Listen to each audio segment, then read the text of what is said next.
Hello, welcome to A Story for You.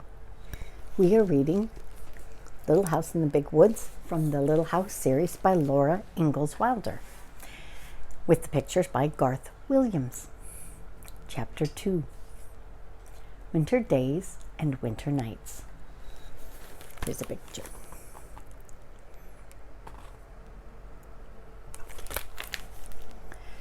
The first snow came, and the bitter cold. Every morning, Pa took his gun and his traps and was gone all day in the big woods, setting the small traps for muskrats and minks along the creeks, the medium-sized traps for foxes and wolves in the woods, and he set out the big bear traps, hoping to get a fat bear before they all went into their dens for the winter. One morning, he came back and took the horses and sled and hurried away again. He had shot a bear. Laura and Mary jumped up and down and clapped their hands. They were so glad. Mary shouted, "I want a drumstick! I want a drumstick!" Mary did not know how big a bear's drumstick is. When Pa came back, he had brought a bear and a pig in the wagon. He had been going through the woods with the bear trap in his hands and the gun on his shoulder when he walked around a big pine covered with snow, and the bear was behind the tree. The bear had just killed the pig and was picking it up to eat, and Pa said that the bear was standing on his hind legs, holding the pig in its paws, just as though they were hands. Pa shot the bear, and there was no way of knowing where the pig came from, nor whose pig it was. "So I just brought home the bacon," Pa said. There was plenty of fresh meat to last for a long time, and the days and the nights were so cold that the pork in a box and the bear meat hanging in the little shed outside the back were frozen solid and did not thaw. There's Pa shooting the bear for the family.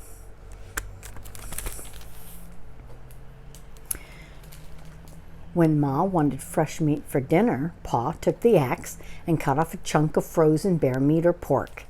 But the sausage balls and the salted pork and the smoked hams and the venison Ma could get for herself from the shed or the attic. The snow kept coming till it was drifted and banked outside the house. And in the morning, the window panes were covered with frost in beautiful pictures of trees and flowers and fairies. Ma said that Jack Frost came in the night and made the pictures while everyone was asleep. Laura thought that Jack Frost was a little man all snowy white, wearing a glittery white pointed cap and soft white knee boots made of deerskin. His coat was white and his mittens were white, and he did not carry a gun on his back, but in his hands he had shining, sharp tools, and he used those to carve the pictures.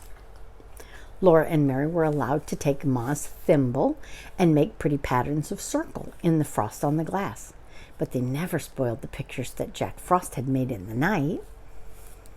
When they put their mouths close to the pane and blew their breath on it, the white frost melted and ran in drops down the glass. Then they could see the drifts of snow outdoors and the great trees standing bare and the black, thin, blue shadows of the white snow. Laura and Mary helped Ma with the work. Every morning there were dishes to wipe, and Mary wiped them, and Mary wiped more of them than Laura because she was bigger. But Laura always wiped carefully her own little cup and plate. And by the time the dishes were all wiped and set away, the trundle bed was aired. And then, standing on one side, Laura and Mary straightened the covers and tucked them in the front and the sides and plumped up the pillows and put them into place. There they are, making their bed look all nice. See it?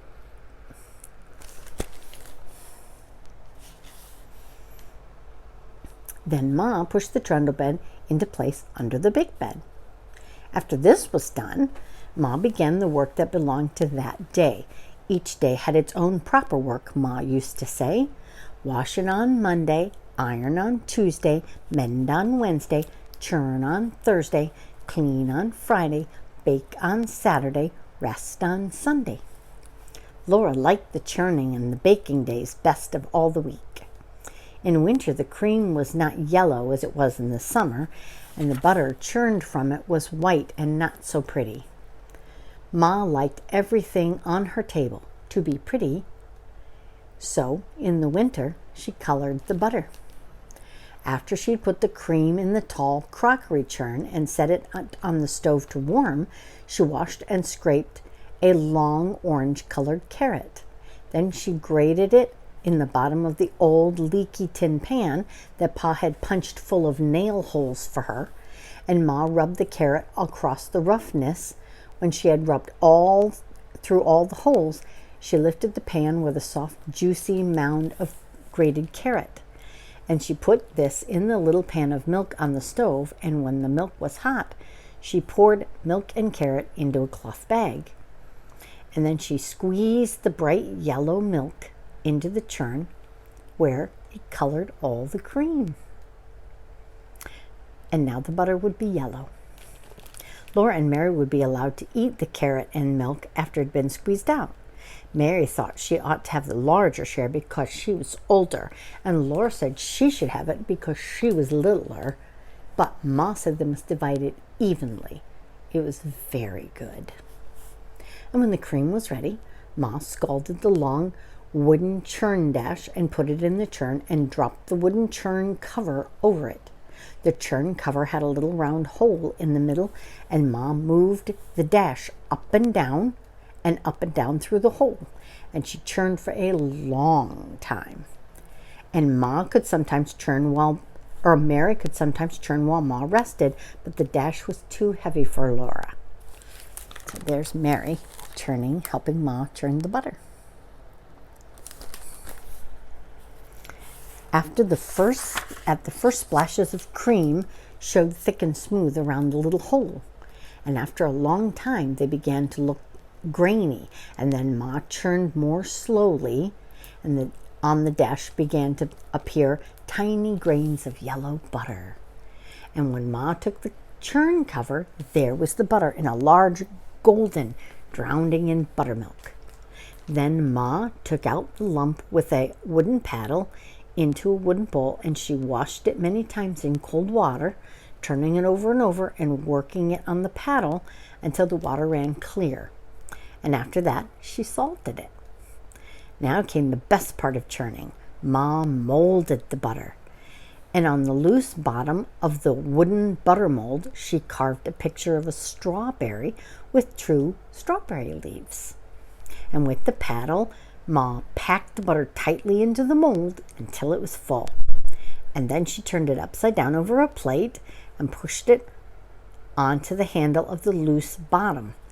And the little firm pat of golden butter came out, and the strawberry and its leaf molded on the top.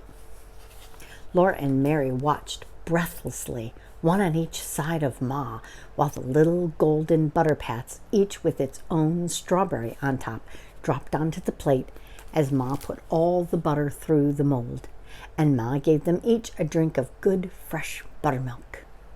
On Saturdays, when Ma made the bread, each one had a little piece of dough to make into a little loaf.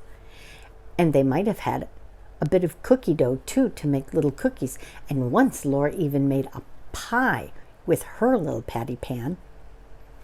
After the day's work was done, Ma sometimes cut paper dolls for them. And she cut the dolls out of stiff white paper and drew the faces with a pencil. And then from the bits of colored paper, she cut dresses and hats and ribbons and laces so that Laura and Mary could dress their dolls beautifully. But the best time of all was at night when Pa came home. He would come in from his trappings through the snowy woods with the tiny icicles hanging on the ends of his mustache, and he would hang his gun on the wall over the door and throw off his fur cap and coat and mittens and call, "Where's my little half pint of sweet cider half drunk up?"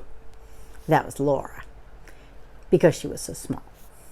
Laura and Mary would run to climb onto his knees and sit there while he warmed himself by the fire. And then he would put his coat and cap and mittens on again and go out to do the chores and bring in plenty of wood for the fire. Sometimes when Pa had walked his trappings quickly because the traps were empty, or when he got some game sooner than usual, he would come home early. And then he would have playtime with Laura and Mary. One game they loved was called Mad Dog, and Pa would run his fingers through his thick brown hair, standing it all up on end, and then he would drop on all floors and growl, and he chased Laura and Mary around the room trying to get them cornered where they couldn't get away. They were quick at dodging and running, and once he caught them against the wood box behind the stove, and they couldn't get past Pa. There was no way out. Then Pa growled so terribly, and his hair was so wild, and his eyes were so fierce that all seemed so real. And Mary was frightened, and she couldn't move. But as Pa came nearer, Laura screamed, and with a wild leap and a scramble, she went over the wood box, dragging Mary with her. Then, all at once, there was no Mad Dog at all, but only Pa, standing there with his blue eyes shining, looking at Laura. "Well," he said to her, "you're a little half-pint of cider half drunk up by Jinks, and you're as strong as a little French horse." "You shouldn't frighten the children so, Charles," said Ma. "Look how big their eyes are." Pa looked, and he took down his fiddle and began to play and sing. Yankee Doodle went to town. He wore a striped trousers. He swore he couldn't see the town, there were so many houses. There's Laura and Mary being chased by Pa. Laura and Mary forgot all about the Mad Dog. And there were some great big guns, big as a log of maple. And every time they turned around, it took 2 yoke of cattle. And every time they fired them off, it took a horn of powder, and it made a noise like Father's gun, only a nation louder. Pa kept time with his foot. And Laura clapped her hands to the music, and he began to sing, "I'll sing Yankee Doodle." Hold on. I'll sing I'll sing Yankee Doodle-dee-doo. I'll sing Yankee Doodle. I'll sing Yankle Doodle-dee-doo. I'll sing Yankee Doodle. All alone in the wild big woods, and the snow and the cold, and the little log house was warm and snug and cozy, and Ma and Pa and Mary and Laura and baby Carrie were comfortable and happy there, especially at night. And then the fire was shining on the hearth, and the cold and the dark and the wild beasts were all shut out. And Jack the Brindle Bulldog and Black Susan the cat lay blinking at the flames in the fireplace. And Ma sat in her rocking chair sewing by the light of the lamp, and the lamp was bright and shiny. And there was salt in the bottom of the glass bowl with the kerosene to keep the kerosene from exploding. And there were bits of tiny red flannel among the salt to make it pretty. It was pretty. Laura loved to look at the lamp, and its glass chimney so clean and sparkling, and its yellow flame burning so steadily, and its bowl of clear kerosene colored by red by the bits of flannel. And she loved to look at the fire in the fireplace, flickering and changing all the time, burning red and yellow and sometimes green among the logs, and hovering blue over the golden and ruby coals. And then Pa told stories. When Laura and Mary begged him for a story, he would take them onto their knees and tickle their faces with his long whiskers until they laughed out loud, and his eyes were blue and merry. One night, Pa looked at Black Susan stretching herself before the fire and running her claws in and out, and said, "Do you know that a panther is a cat? A great big wild cat." "No," said Laura. "Well, it is," said Pa. "Just imagine Black Susan bigger than Jack, fiercer than Jack when he growls, and then she would be just like a panther." He settled Laura and Mary more comfortably on his knees, and he said, "I'll tell you about Grandpa and the panther." "Your Grandpa?" Laura asked. "No, Laura, your Grandpa, my father." "Oh," said Laura, and she wriggled closer against Pa's arm. She knew her grandpa. He lived in the big woods in a big log house. Here's the picture. And here we go with Pa's story. Pa began the story of Grandpa and the Panther. Your grandpa went to town one day and was late starting home, and it was dark, and he came riding his horse through the big woods, so dark that he could hardly see the road. And when he heard a panther scream, he was frightened, for he had no gun. How does a panther scream? Laura asked. Like a woman, said Pa, like this, and he screamed so that Laura and Mary shivered with terror. Ma jumped in her chair and said, "Mercy, Charles!" But Laura and Mary loved to be scared like that. The horse with Grandpa on him ran fast, for it was frightened too, but it could not get away from the panther. The panther followed through the dark woods. It was a hungry panther, and it came as fast as the horse could run. It screamed now on this side of the road, now on the other side of the road, and it was always close behind.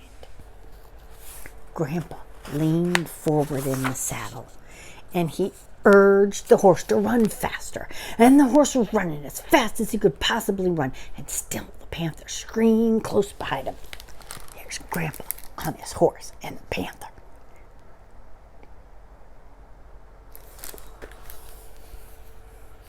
Then Grandpa caught a glimpse of it as it leapt from treetop to treetop, almost overhead. It was a huge black panther, leaping through the air like Black Susan leaping on a mouse. It was many, many times bigger than Black Susan, and it was so big that if it leapt on Grandpa, it could kill him with its enormous slashing claws and its long, sharp teeth. Grandpa on his horse was running away from it, just as a mouse runs from a cat. The panther did not scream anymore. Grandpa did not see it anymore, but he knew that it was coming. Leaping after him in the dark and the woods behind him, the horse ran with all its might. At last the horse ran up to Grandpa's house. Grandpa saw the panther springing. Grandpa jumped off the horse against the door, and he burst through the door and slammed it behind. The panther landed on the horse's back where Grandpa had been. The horse screamed terribly and ran. He was running away into the woods with the panther riding on his back and ripping his back with his claws, but Grandpa grabbed his gun from the wall and got to the wood just in time to shoot the panther dead. Grandpa said he would never again go into the big woods without his gun. When Pa told this story, Laura and Mary shivered and snuggled closer to him. They were safe and snug on his knees, and his strong arms were around them. They liked to be there before the warm fire, with Black Susan purring on the hearth and the good dog Jack stretched out beside her. And when they heard the wolf howl, Jack's head lifted and his hairs rose on his back. But Laura and Mary listened to that lonely sound in the dark and the cold big words, and they were not afraid. They were cozy and comfortable in their little house made of logs, and the snow drifted all around it, and the wind crying because it could not get in by the fire. That's the end of chapter 2.